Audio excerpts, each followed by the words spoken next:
ለካ የነጻነት ወርቅነህ ባለቤት ባሏ ነጻነት ወርቅነህ አሜሪካ ላይ ህመም ላይ ያለ ለሷና ለልጆቿ የሚሆን ምግብ አብስላ እሱን ግን ተነስተ ራስ መትበላውን ራስ አብስለብላ ትለው ነበር።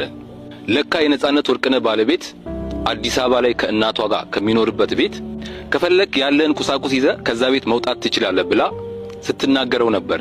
ለካ የነጻነት ወርቅነህ ባለቤት ነጻነት ወርቅነህ በመምክንያት ወደ ህንድ ሲጓዝ እሷ ቤት ነበረች ከነሱ ጋር። ነገር ግን መሄድ ስላልፈለገች የሄዱት የሱ ወንድምና እህቱ ነበሩ። ከዚህ ጋር በተገናኘ የነጻነት ወርቅነህ ቤተሰብ ወጥተው የተናገሩትን ነገር እየሰማችሁ የነጻነት ወርቅነህ ነፍስ ይረፍበት ዝም ብትሉ ነው የሚሻለው ምናምን እያላችሁ የምትናገሩ ሰዎች እመኑኝ፣ በነጻነት ሞት ከነሱ በላይ እናንተ አልተጎዳችሁ። ሲቀጥል የነጻነት ወርቅነህ ነፍስ የምታርፈው እሱ በህይወት እያለ ሲደርስበት የነበረው መከራና እንግልት አሁን ከሞተ በኋላ እውነቱ ሲወጣ እንጂ ሲደፋፈን አይደለም። የነጻነት ወርቅነህ ሚስት ነጻነት ላይ አደረገች የተባሉት ነገሮች በሙሉ ደግሞ የመጡት ከራሱ ከነጻነት ነው። በህይወት እያለ ለወንድም ለእህቶቹ ከተናገረው ላይ ወስደው ነው የተናገሩት። ስለዚህ የነጻነት ነፍስ የምታርፈው ሰላሟን የምታገኘው ልጁ በህይወት እያለ የተሰቃየው እውነት ከሞተ በኋላ ሳይደፋፈን ሲቀር ነው፣ እንደዚህ ይፋ ሲወጣ ነው። ስለዚህ ባካችሁ አትፍረዱ። አይደለም እህት ወንድሞቹ ይቀርናኮ እኛ ባዳዎቹ በሚዲያ ምናቀው አዝነንለታል አይደለ? አስቡት ደግሞ እንደ ቤተሰብ እነሱ ምን ያህል እንደሚያዝኑ። ምንም ብናዝንለት ምንም በሱ ሞት እኛ ቢሰማን እመኑኝ ከነሱ በላይ ከእህት ከወንድሞቹ በላይ ሊሰማን አይችልም። ስለዚህ የነጻነት ወርቅነህ ቤተሰብ እየወጣችሁ የምታሸማቅቁ አካላት ይሄ ነገር በኔ ወንድም ላይ ቢደርስ ምንድነው የሚሰማኝ ብላችሁ ሁላችሁም ራሳችሁን ልትጠይቁ ይገባል። የወንድማችንን የነጻነት ወርቅነህ ነፍስ ፈጣሪ ይማር። ለቤተሰቦቹ መጽናናትን እመኛለሁ። ይህንን ቪዲዮ አድርሱልኝ። አመሰግናለሁ። እንግዲህ ቪዲዮውን እንደሰማችሁት ነው ማለት ነው። ማለት ስለ ነጻነት የተወራው ወሬ ሰምታችሁታል ማለት ነው። እኔ ግን ሀሳብ አስተያየት መስጠት የምፈልገው ምኑ ጋር መሰላችሁ? ወንድ ልጅ እንዴት በዚህ ደረጃ ከአማች ጋር ይቀመጣል? ገባችሁ? ለቤተሰቦቹ ሀሳብ አስተያየት መስጠት የምፈልገው ይሄን ነው። እንዴት ወንድ ልጅ ከአማች ጋር ሲቀመጥ እህት ወንድሞቹ ለምን ዝም አሉ? ማለት ያልገባኝ ነገር አንድ ሰው አንድ ቤተሰብ አይደለም ወንድ ልጅ ሴት ልጅ እንኳን ከአማች ጋር ስትቀመጥ ያለውን ስቃይና ፈተና የታወቀ ነው። ገባችሁ አይደለ?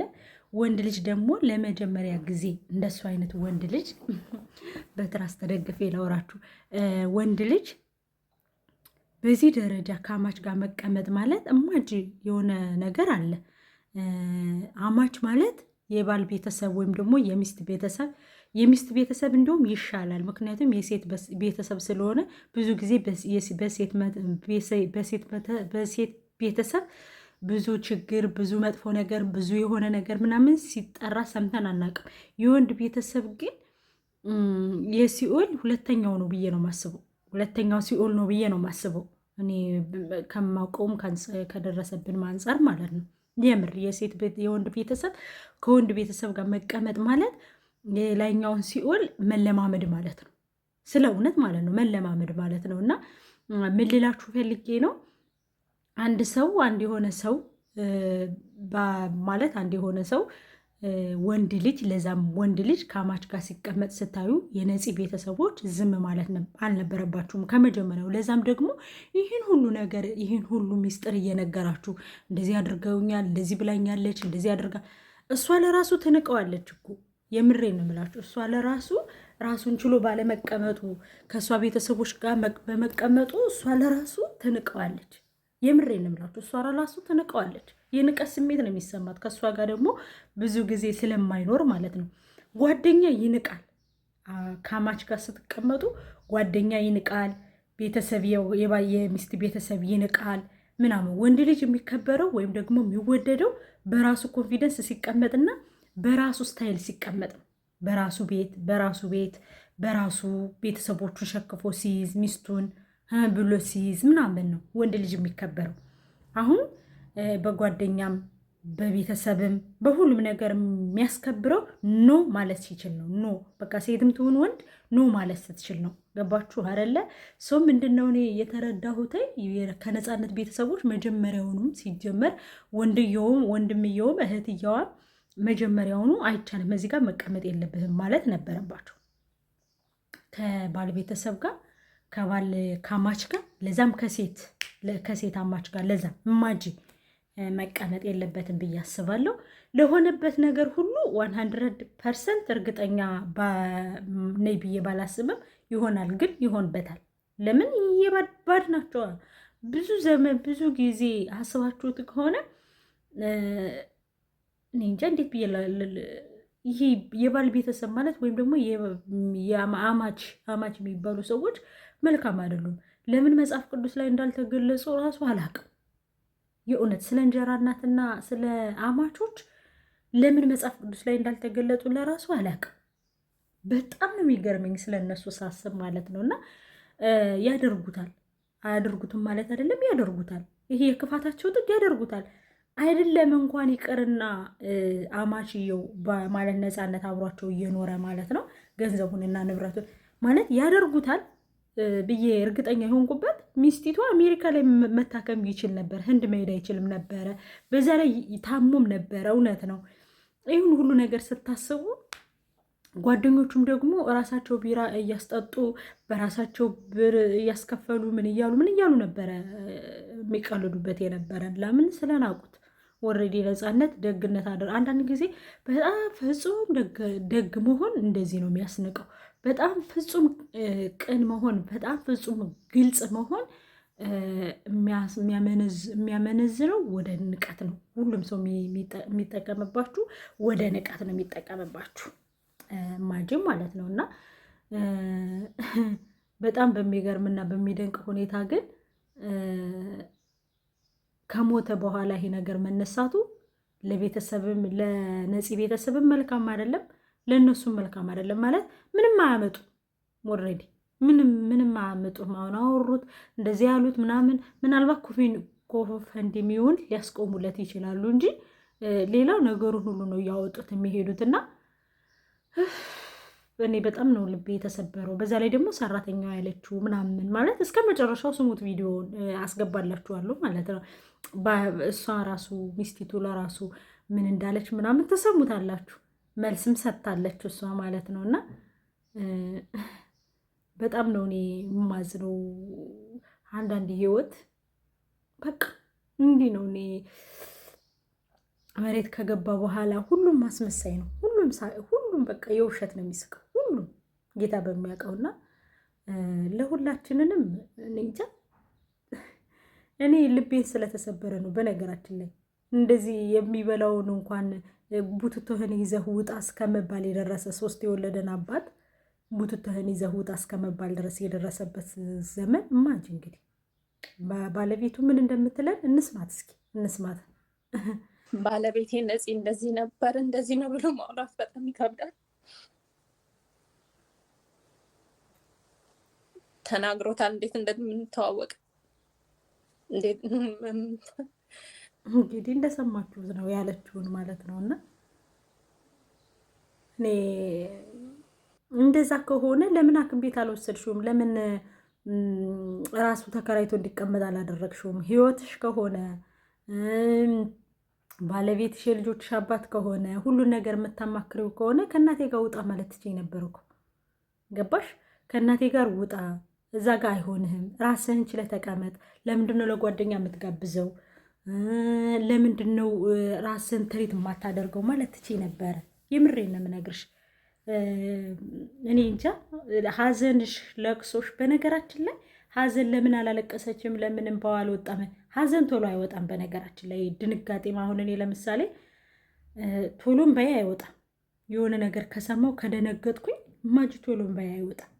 የሆነ ቆይቼ ነው ምባን ነው ሀዘን የሆነ ለቅሶ የሆነ ነገር ከሆነ አያቴ ሙቶ በራሱ ቶሎ አላለቀስኩም።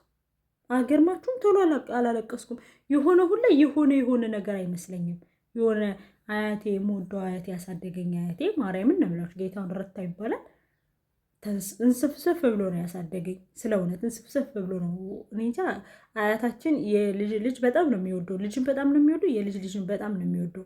በጣም ታዋቂ ነው አያቴ ማለት ሰው በማስታረቅ የተጣላን በማስታረቅ ምናምን አያቴ በጣም እዛ ጋር ታዋቂ ናቸው። አያቴ ማለት ማንም ያውቃል፣ ማንም ይመሰክራል እንትን ካልተባለ በስተቀር ማለት ነው። እና እንደዛ እንኳን ህዝቡ ማለት ነው የምሬን ነው የምላችሁ ሜዳ አለ እኛ አያቴ ሰፈር ሜዳ አለ እና ያ ሜዳ እንዳለ ጥርቅርቅርቅልቅ ብሎ በፈረስ በጥላ በምን ህዝቤ ጥልቅልቅ ብሎ ጥይት ሁሉ እንደዛ እየተተኮሰ ውይ እያለ ህዝቡ። እኔ ግን ድርቅ የነበረውላ እንዲህ ድርቅ ማለት አላመንኩም ሁላ። እያደረ እየዋለ እየቆየ ነው እየሳሳሁ ይሄ ስስ እየሆንኩ መጣሁ። በቃ እየሳሳሁ መጣሁ። መቁጠሪያውን ሳየው፣ አግዳሚያውን፣ ጋቢውን ሳየው፣ ዋንጫውን፣ ኮረቻውን ምናምኑ ሳየው፣ መቀመጫውን የሚቀመጥበት የነበረውን ውጭ ላይ ምናምን እሱን ሳይ በቃ ከሁሉም የባሰ አዘንተኛ የሆንኩት ያኔ ነው።